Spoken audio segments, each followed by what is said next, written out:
It began the way these things always do, quiet at first. Just whispers in the dark. Flickers on sensors. Disappearances no one could explain. The kind of silence that made your skin crawl because it wasn't empty. It was waiting. The skies had been ours once. Or at least we thought they were. For decades, humans had spread out across the stars with the kind of stubborn confidence only our species could muster. We'd survived Earth's wars, famines, and failures. We'd learned to live on barren rocks and breathe recycled air in metal coffins pretending to be cities. We thought we were strong because we had endured. But strength is a matter of comparison. And we hadn't met them yet. At first, they didn't come in fleets or waves. No declarations of war. No demands. Just something cold and clinical. Surgical. They didn't even take whole ships, just people. A transport vessel heading for Titan with 33 passengers blinked off radar. 2 weeks later, the wreckage was found. There were no signs of a crash. The ship looked intact. But when the boarding crew walked in, every seat was empty. Every locker opened. Every suit left behind. No blood. No struggle. Just absence. Then it happened again. A deep mining rig on Vesta went silent. When the relief team arrived, all they found were scratched walls and echoing corridors. The cameras had been disabled. Every single worker was gone. People started calling them ghosts, demons. But we knew better. Something was hunting us. Command tried to keep it quiet, but fear spreads faster than any broadcast. Colonists stopped going out alone. Convoys doubled their security.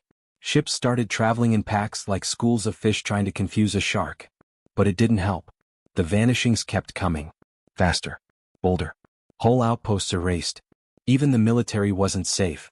The first confirmed encounter was with a scout team. 5 soldiers, armed to the teeth, investigating a distress signal from a research station orbiting a gas giant. The last footage sent back was from the helmet cam of the squad leader. Static danced across the screen as he whispered, "They're not what we thought. They don't use weapons. They don't need to." The camera turned, briefly catching something moving along the walls. It didn't walk, it climbed. Fast. Too fast. The footage cut out with the sound of breathless panic. What came back with the recon drone was just his helmet.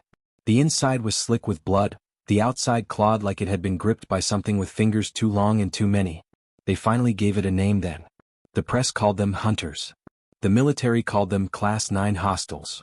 But to most of us they were simply death in the dark. No one had seen one up close and lived long enough to describe it.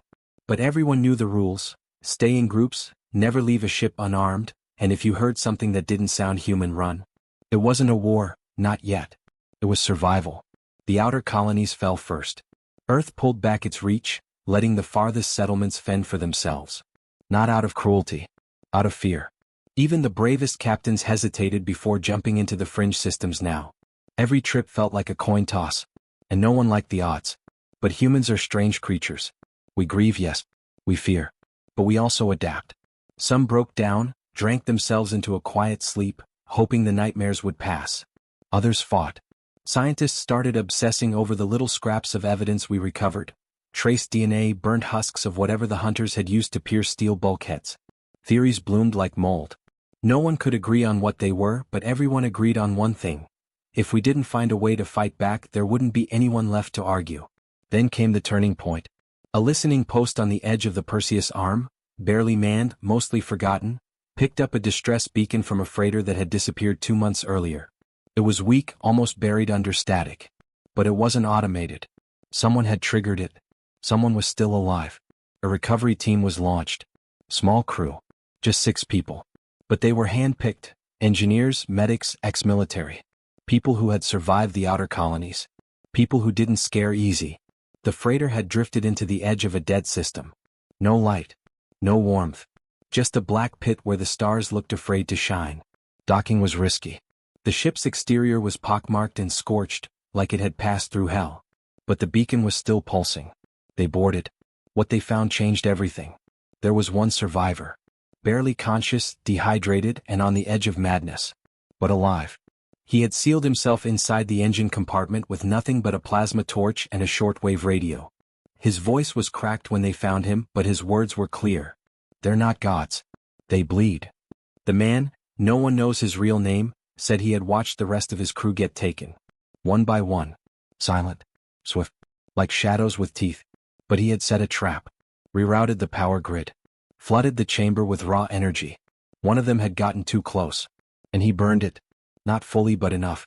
The corpse, or what was left of it, was mangled but not invincible. They recovered fragments. Chitinous armor. Slashed muscle tissue.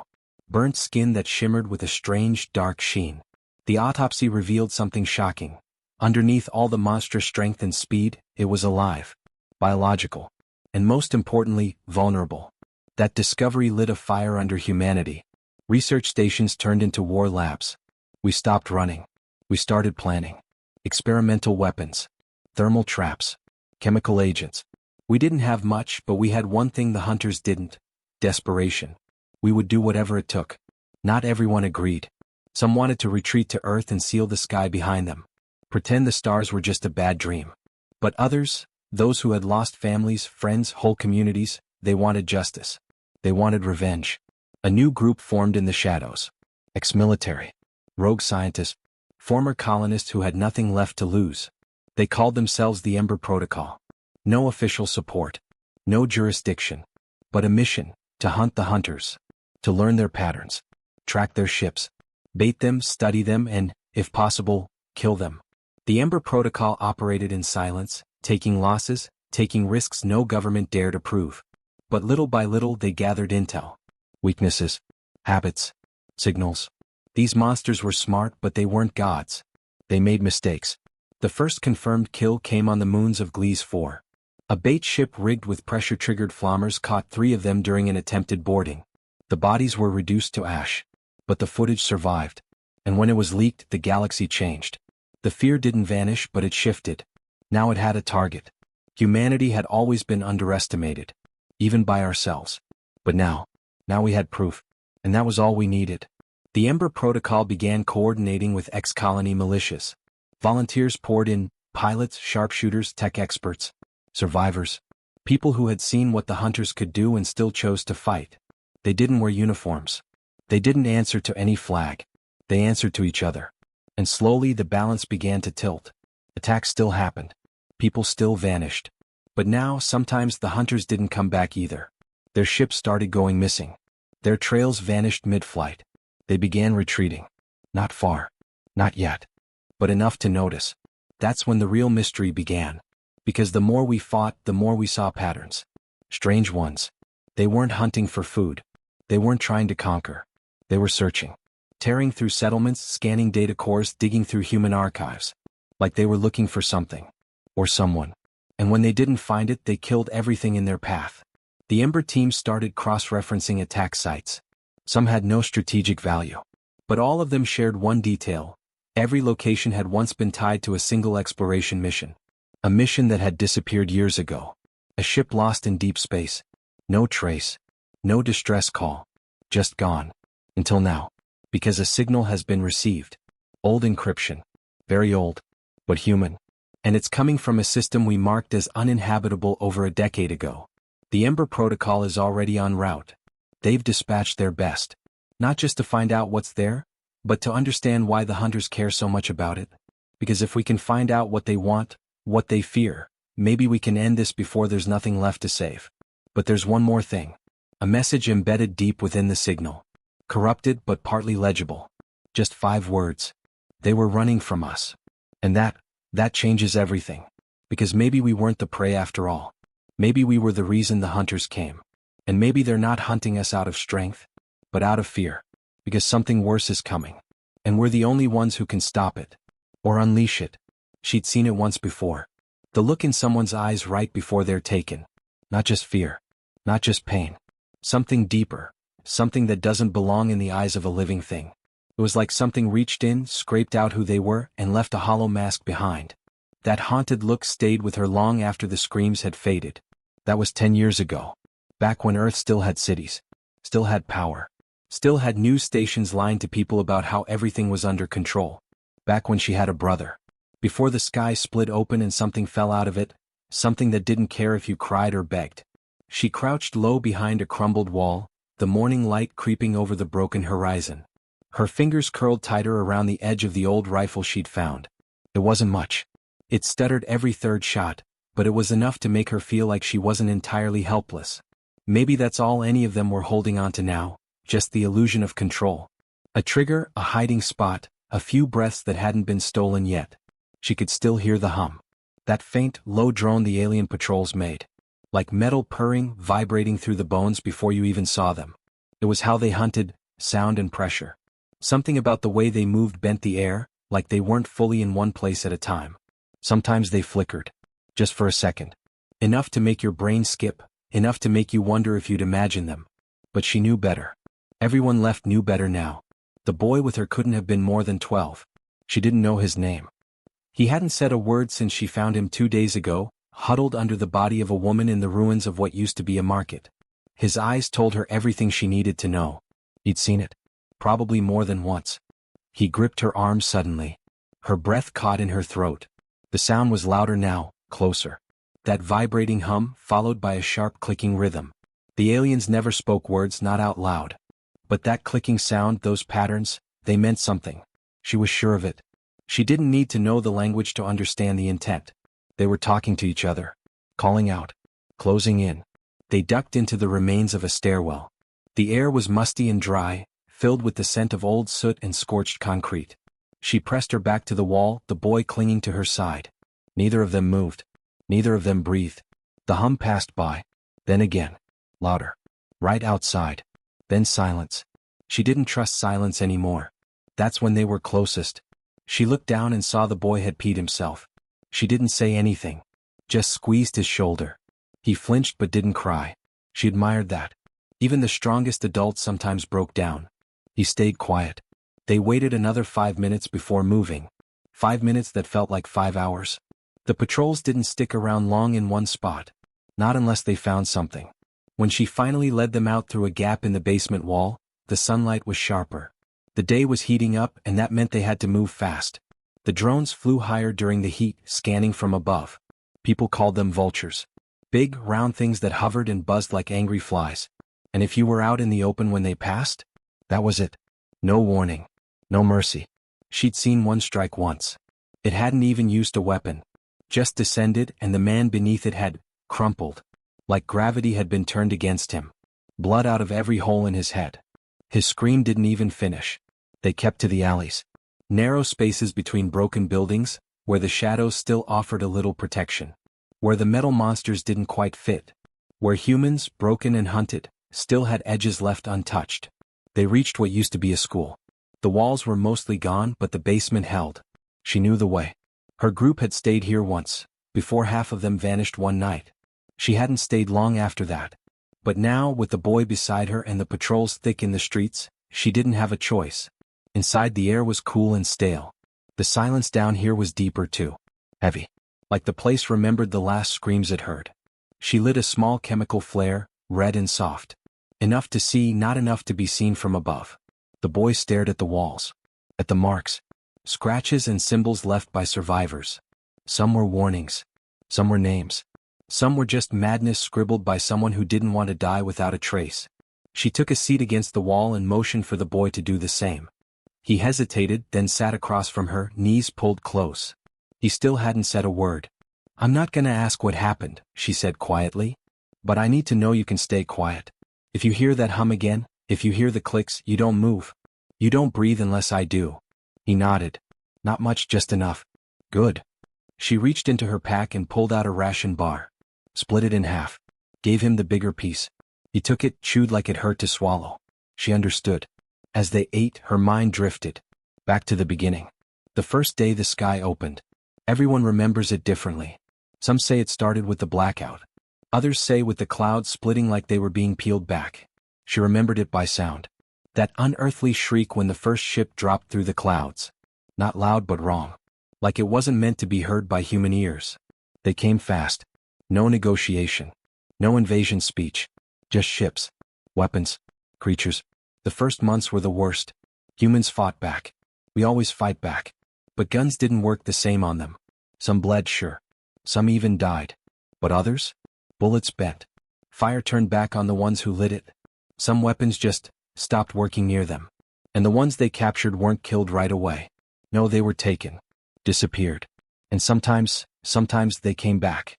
Changed. Hollow eyes. Strange marks on their skin. Twitching like something was crawling under it. No one knew what the aliens wanted. They didn't seem interested in our resources. Didn't build anything. Didn't talk to us. Just hunted. Just watched. Sometimes whole towns would be surrounded but nothing would happen. Just the machines sitting there waiting. Like they were studying, learning, or deciding. The only thing that slowed them down was distance. The farther from the major cities, the longer it took for their reach to spread. That's where her group had survived the longest, deep in the woods, up in the hills. But even that didn't last. The drones learned to track body heat. The patrols started moving in packs. And the monsters inside the ships, well, they never stopped coming. But things were starting to change now. Something had shifted in the last few months. A pattern. Survivors started noticing. Patrols would vanish. Drones would crash without warning. And sometimes, just sometimes, the hunters would scream. She'd seen it herself.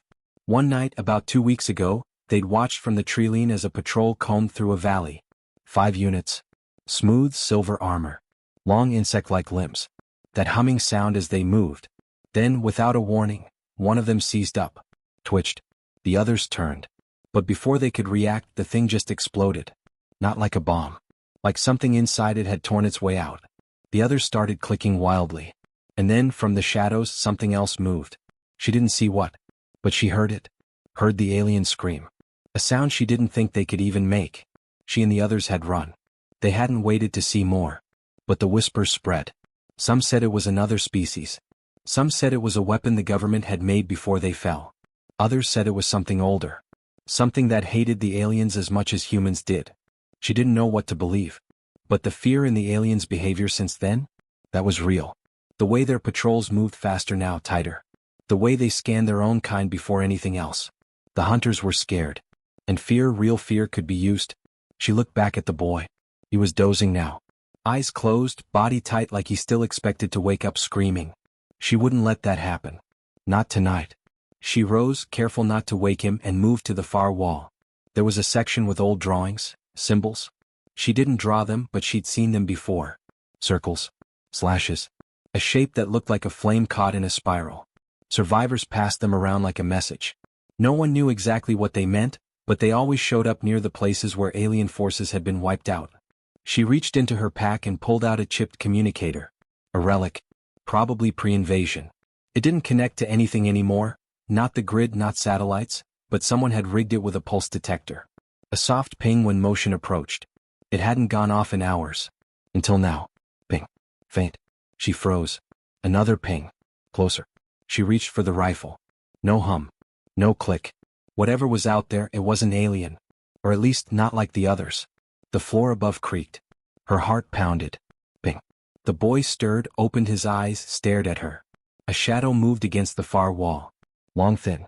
Wrong. She raised her rifle. No sound. Then another creak. Closer now. Her finger hovered over the trigger. Not yet. One shot would bring a patrol. If it wasn't already one of them. The boy stood. Walked toward her. She mouthed no. But he kept walking. The shadow reached the bottom of the stairs. She held her breath. Then it stepped into view. And it wasn't alien. Not exactly. Not human either. Something in between. Its face was covered, but its shape, broad shoulders, upright gait, it moved like a man. But the eyes glowed. Soft red. Not dead like the turned. Not hollow. Focused. She didn't lower her weapon. It didn't raise one. It just stared at her. Then looked at the boy. The boy took a step toward it. She stepped between them. You touch him, you die. Still the figure said nothing. But behind the mask, a faint light blinked. Morse code. Or something like it. Then it turned. And vanished into the shadows. No hum. No clicks. No sound. Gone. The boy looked up at her. What was that? He whispered, voice ragged and hoarse from disuse. She didn't answer. Because she didn't know. But something had shifted. The hunters weren't the only ones on this planet anymore. And something, whatever it was fighting back.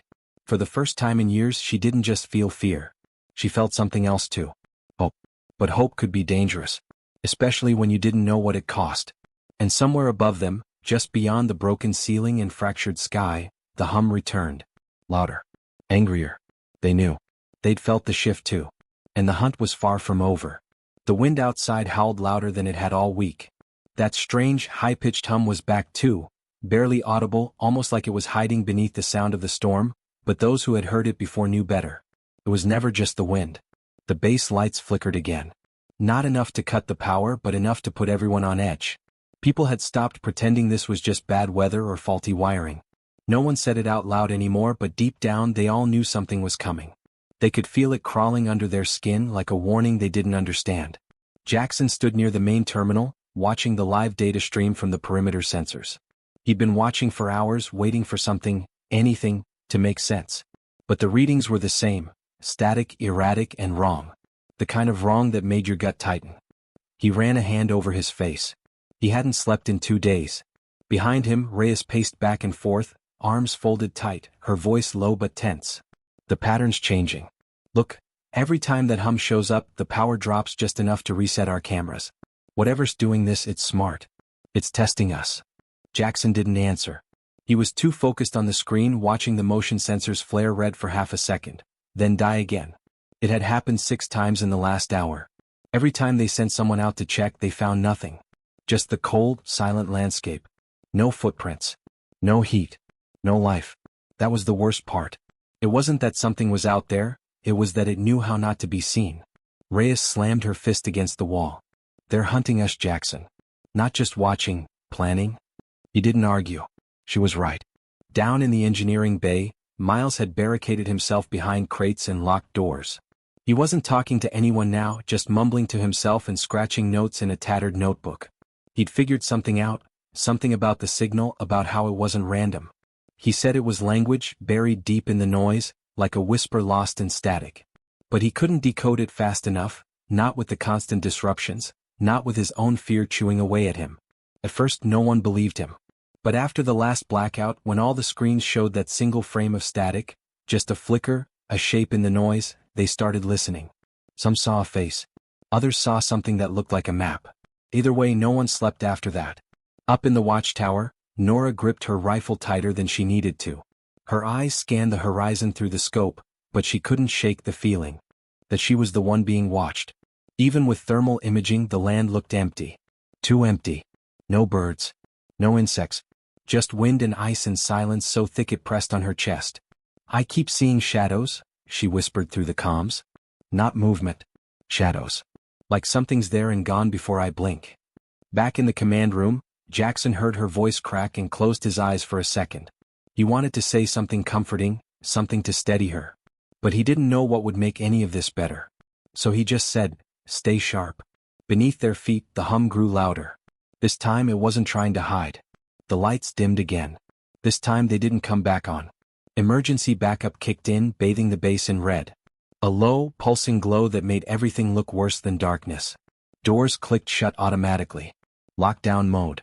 Jackson's fingers flew over the console, trying to override it. But the system wasn't responding. Every command came back with the same error. Access denied. Someone's in the system, he muttered. Not someone, Reyes said behind him. Something. The ground trembled, just a little, like a breath held too long and suddenly let out. Then came the sound, metal screeching. Not breaking, shifting.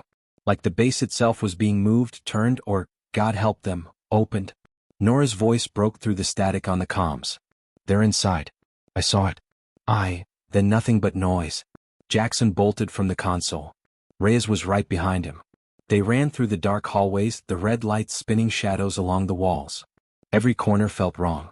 Every empty corridor felt like a trap. They reached the watchtower stairs. Blood on the wall. Nora's rifle halfway up the steps. But no sign of her. She wouldn't leave her rifle, Reyes whispered. Jackson nodded. He crouched, picking it up. The metal was still warm. Recent. Then a sharp clang from below. Something heavy falling. They turned toward the sound, weapons raised. The silence that followed was louder than anything. It was waiting. Luring them in. Miles? Reyes called out. Come in. Engineering, do you copy? No answer. They moved fast, each step echoing too loud. The corridors below were darker, colder. The hum was a vibration now, running through the walls, through their bones. When they reached engineering, the door was open. Not forced, opened. Deliberately. Inside, Miles' notebook lay on the floor. The last page torn halfway through. On it, shaky handwriting. It's not trying to kill us. It's trying to learn how we think. Reyes looked around, whispering, Where is he? There was no blood. No struggle. Just absence. That terrible kind that feels like something has been erased instead of taken. A screen flickered to life behind them. Not part of their system. A black background. White shapes moving slowly like symbols. Not letters. Not numbers. Something older. Then the screen flashed. Images. Flashes of places none of them had ever seen. Cities. Fires. Empty streets. Then faces. Human faces. Screaming. Silent. Eyes wide with understanding too late. Then darkness. Jackson stepped back. Reyes caught him by the arm. They're showing us something. They're warning us, he said. No, she said. They're telling us what comes next. Somewhere above them the alarms began to wail, not mechanical, not part of their system. The tone. A call. It felt alive. And it was moving. One by one the doors of the base began to open. They hadn't unlocked them. And what was worse, they couldn't close them anymore. Jackson looked to Reyes and for the first time he saw it in her eyes, fear real and deep. Not of dying. Of not understanding what they were really facing. Outside shapes moved in the snow. Not just one. Not just a few. Dozens. Hundreds. And they weren't walking. They were waiting. The hum stopped. The silence returned. And then, the sound of boots. Not human. Coming closer. Closer. Then, Jackson didn't breathe.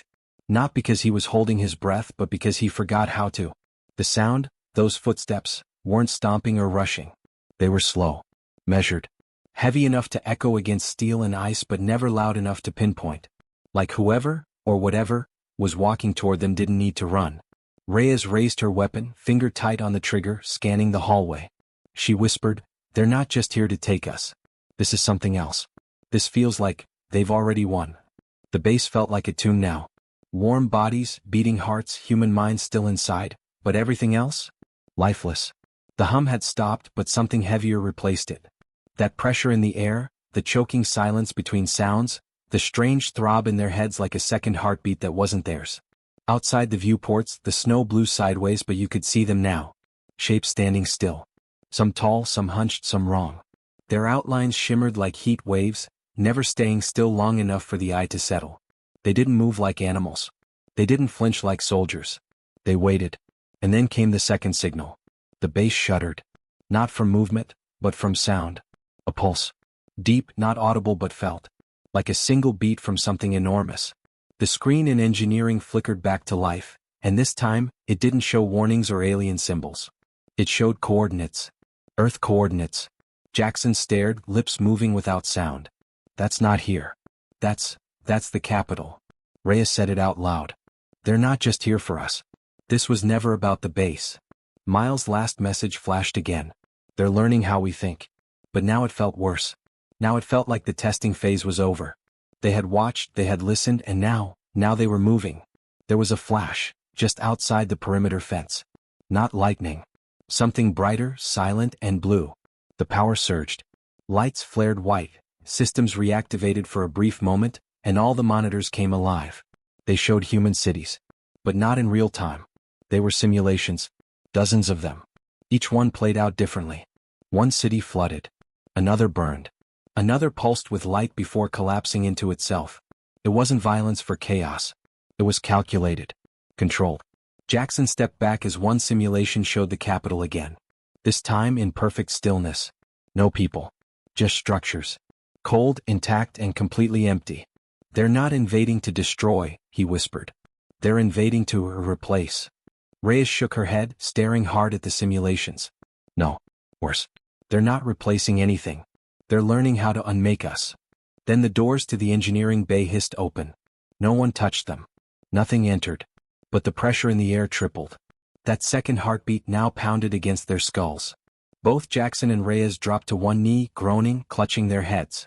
Their thoughts scattered, memories flashing uncontrollably, childhood, war zones, grief, laughter, every human thing, flashing faster than they could hold on to. Then it stopped. And from the speakers, every speaker, came a voice. Not synthetic. Not truly alien. But wrong in a way that made the skin crawl. A voice that sounded borrowed. We tried to ask. You did not answer. Reyes looked up. What do you want? Pause. To understand what cannot be learned. The hallway lights flickered, dimmed, then went black again. Only the engineering monitors remained, glowing pale blue, casting warped shadows across their faces.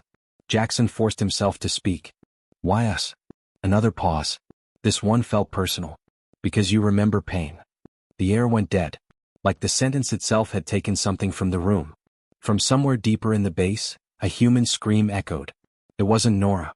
It wasn't Miles. It was someone else. Someone who shouldn't be alive. Rhea stood up slowly. That voice, it sounded like Cal. Jackson stiffened.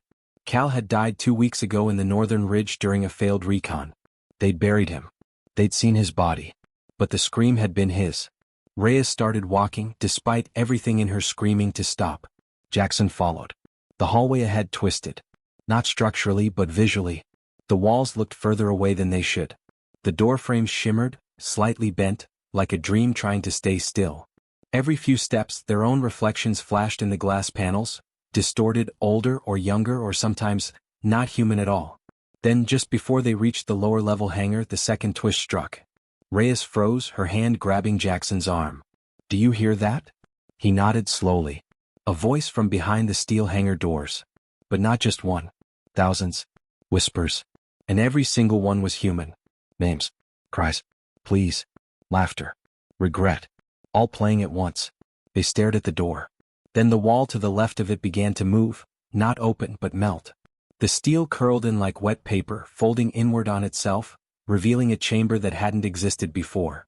Inside they saw them. Humans. Hundreds of them. Floating. Eyes open. Not dead. Not alive. Stored. Jackson staggered back. This is a copy of us. Reyes covered her mouth. They've scanned us. Then the voice returned. You leave pieces behind.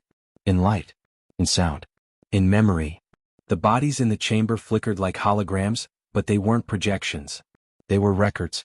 A living archive. Built not from observation, but from connection. They've been in our minds, Jackson said.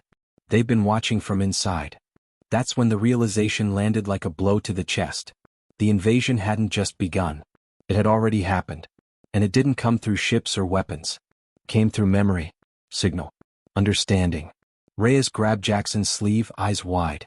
What if we were never the prey? He looked at her, confused. What if they weren't hunting us at all? She continued. What if they were escaping something worse? And just then, from deep beneath the base, another pulse rippled up through the floor. But this one was different. This one didn't come from outside. It came from beneath. And the alien voice, the one that had haunted them, cut off mid-sentence. Replaced by a second voice. Older. Colder. Human. We told them you wouldn't understand. Jackson's blood froze. The monitors turned black again, only to flash a single symbol. A warning. Something even the invaders feared was waking up below. And the worst part? It spoke our language. Perfectly. The room shook. Not like before, not from the outside or even from the strange pulses that had haunted the base for days. This was different. This was deep. Like the earth itself had taken a breath beneath their feet. Jackson steadied himself against the wall, eyes locked on the flickering symbol that pulsed on the last working monitor. Reyes didn't blink. Her whole body tensed like she was preparing to fight something she couldn't see yet. And then the voices stopped. All of them. The alien whispers, the echoing memories, even the strange human voice that had come from nowhere, all gone. Just silence. Pure and absolute. That silence broke with the sound of a low grinding from beneath the floor. The lights didn't flicker this time. They didn't need to. Every panel on the wall, every device, even their own personal trackers sparked once, then died. All power drained all at once. Jackson whispered, whatever's waking up down there, it's not one of them. Reyes took a step forward, scanning the air, like she was waiting for the aliens to respond again. But they didn't. Outside the base, the tall shimmering figures were gone. No movement. No silhouettes. Like they'd vanished in an instant. She turned to Jackson. They're running. He blinked. From what? She didn't answer.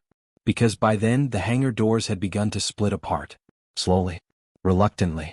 Like the machinery itself didn't want to open them. Smoke poured out first, thick, gray and heavy with the scent of ozone. Then the light followed. A pulsing red glow, like heat trapped in stone. Jackson stepped closer, unable to stop himself. It wasn't curiosity this time, it was something else. Something pulling at the back of his mind, like an old memory trying to be remembered. What came out of the smoke wasn't a machine. And it wasn't an alien. It was human. A man. Older. Barefoot. Dressed in a plain jumpsuit, stained and torn. His skin was pale, almost colorless, and his eyes didn't blink. They shimmered like mirrors reflecting things not in the room. He spoke without moving his mouth. You left us here. Reyes raised her weapon. Who are you? He looked at her and something behind his eyes shifted. Memories. Battles. Loss. But not recent ones. They didn't come to destroy you. They came to warn you. Jackson frowned. Warn us about what? The man stepped fully into the room now, and the monitors behind him sprang back to life. Every screen across the base lighting up with impossible speed. Maps. Audio logs. Sensor data. They all told the same story. These invaders, they had been running. From him. We were part of the first contact, the man said, still without speaking out loud. A project buried before your time. Deep under ice. Hidden from your leaders. A mistake that couldn't be undone. Reyes shook her head. This base was built 40 years ago. No, he replied. The shell was. The original facility lies beneath it. Still active. Still awake. Images filled the screens now. The man's face again and again, younger, different, then twisted by fear, then rage. In some clips, he screamed in a room with no windows. In others, he sat still as scientists spoke quietly behind glass. Jackson whispered, They experimented on you. They created me, the man corrected. Another tremor rocked the base. Only this time it wasn't from him. It came from below. Metal groaned. Ancient bolts cracked. And below them something moved. Reyes gritted her teeth. What are you? He looked at her, not with anger but pity. I am what happens when a species tries to solve war by removing fear. Jackson didn't understand. You were designed to fight? To end the fighting, the man answered. To be the perfect defense. But they didn't account for memory. Reyes stared, her voice tight. What memory? He looked up toward the roof. Pain. Loneliness. Betrayal. You buried me here. You moved on. But I didn't. And they felt me. He gestured toward the dark glass where the alien shapes had once been. They came to make sure I never got out. Not because I'm powerful, but because I remember too much. The air thickened. Pressure dropped again, but this time the pain wasn't just in their heads. It went deeper. To the bones. To the soul. The base lights flickered. This time not from loss of power, but from conflict. Systems tried to boot. Others tried to stop them. The entire place had become a war between what was human and what had been left behind. Reyes stepped forward. You said they weren't here to destroy us. Then why did they kill our teams? They didn't, he said softly. I did. Jackson's knees buckled. The man's eyes finally blinked. And when they opened again they were dark. Not evil. Not glowing. Just empty. I needed you to see them as a threat, he continued. So you'd chase them. So you'd ignore the echoes in the walls. The voices in your sleep. So you'd run the last test. The main console behind them showed a single word. Unlocked. Reyes looked at him, heart racing. You tricked us into releasing you. The man nodded. You weren't prey. You were the key. And then, everything happened at once. The floor cracked. A roar, deep, mechanical and alive, ripped up from beneath. Steam shot through the vents. Doors sealed, others burst open. Below, from some hidden vault, something began to rise. Something huge. Not built but grown. Technology fused with bone. Memory encoded in steel. A weapon. One built from every war humanity ever fought. The man's form shimmered, like his body couldn't hold him anymore. His skin cracked in lines of red light, and he stepped toward them, not with menace but with finality. You feared them. But they feared me. Reyes shouted, You don't have to do this. I already did, he whispered. And then he was gone. No explosion. No scream. Just light. Blinding, pure light. The screens went dark. The pulse stopped. The silence returned. Outside the base, the alien figures were nowhere to be seen.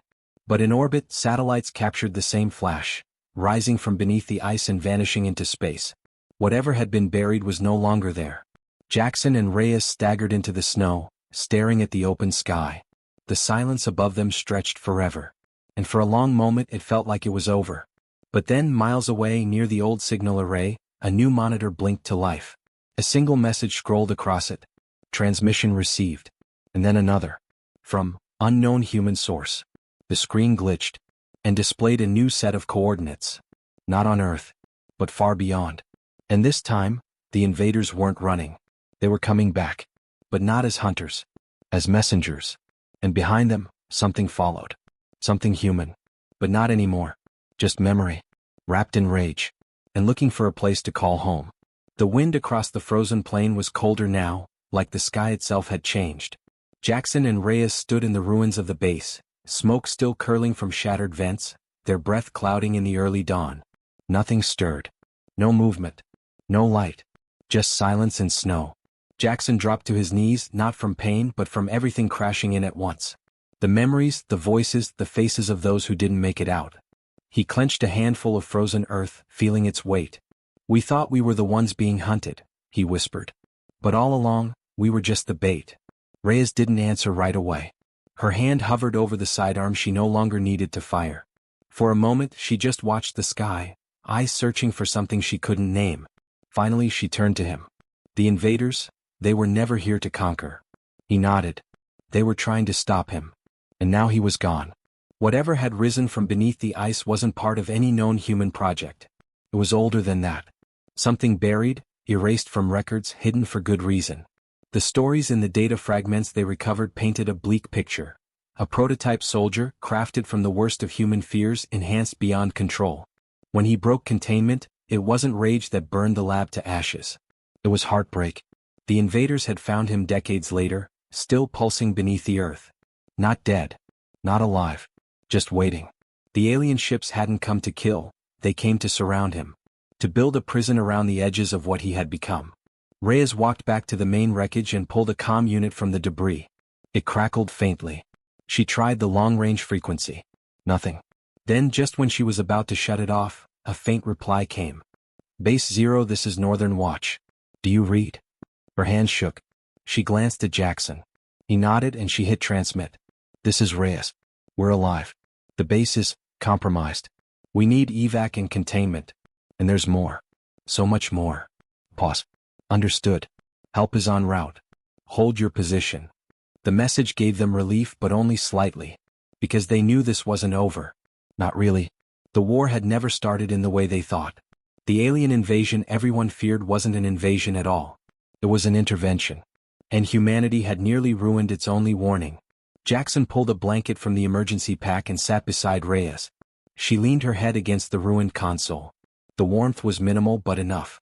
"What happens when he finds them?" she asked softly. Jackson shook his head. "I don't know. But if they couldn't stop him with all their tech, their numbers, then maybe no one can." But she wasn't so sure. Because something still echoed in her mind, something the man had said before vanishing. "You weren't prey. You were the key." The phrase repeated itself over and over long into the night. And with it, a thought grew in her chest. He hadn't been talking about unlocking a door. He meant humanity. The people. Their memories. Their pain. That was what made him dangerous. Not the strength. Not the weaponry. But the way he remembered everything. And maybe, that's what would save them too. By the time the recovery teams arrived, the wreckage had frozen over again. No signs of energy remained. The data logs were corrupted, files wiped clean. But Reyes and Jackson remembered. Every detail. Every scream. Every choice. They were debriefed for days, questioned by people who didn't understand half of what was said. Still the officials logged it all. Every mention of the alien invasion, every reference to the humanoid figure, every shadowy scan from the last burst of light in the sky. But the truth was deeper than anything on paper. The war hadn't begun with bombs or fleets. It had begun the moment humanity chose to forget what it buried. The moment it created something it couldn't face and locked it away, hoping it would never be found again. The aliens had spent lifetimes tracking him. Not to destroy him. But to warn others. He wasn't the only one of his kind. There were others. Echoes. Experiments that never reached Earth. Some drifted in deep space. Some had been stopped early. Others? They were still searching for meaning. Months passed. The world above barely blinked. News of a communications failure at a remote station. A cold snap that took out sensors. No talk of war. No images of ships hovering over the Arctic sky. Reyes watched the news from a quiet apartment in the city, hidden from view. No one knew what she'd seen. She didn't tell them. But she never stopped watching the stars. Jackson spent his time studying the scattered fragments they salvaged. Frequencies. Audio pulses. Even old magnetic reels from the buried labs. Most of it made no sense. But one thing repeated across every medium, every language, every system. They are not your enemy. You are your own threat. Asterisk asterisk. The message wasn't about fear. It was a warning wrapped in sorrow. A lesson repeated by those who had seen their own worlds fall. The final twist didn't come from above. It came from inside. Humanity had always feared invasion from space, machines rising, stars burning out. But the greatest threat was always what it refused to face in the mirror. The program that created him, Project Echo, was ordered shut down decades ago. But hidden labs had a way of staying buried, not erased. And now, some people in power wanted to open the files again. To study what went wrong. To recreate what could be perfected. Reyes stood in that meeting and said just one thing. You don't need a weapon. You need a memory. They didn't listen. They never did. But the coordinates he left behind had changed something. Not just data. Not just theories. Hope. Because at those coordinates, a signal was still transmitting. Not a threat. Not a trap. A message. One that Jackson decoded after sleepless nights and hundreds of failed tries. It said, I remember you. And I don't want to be alone anymore. Asterisk asterisk. For a moment he considered not sharing it. Letting it fade into silence.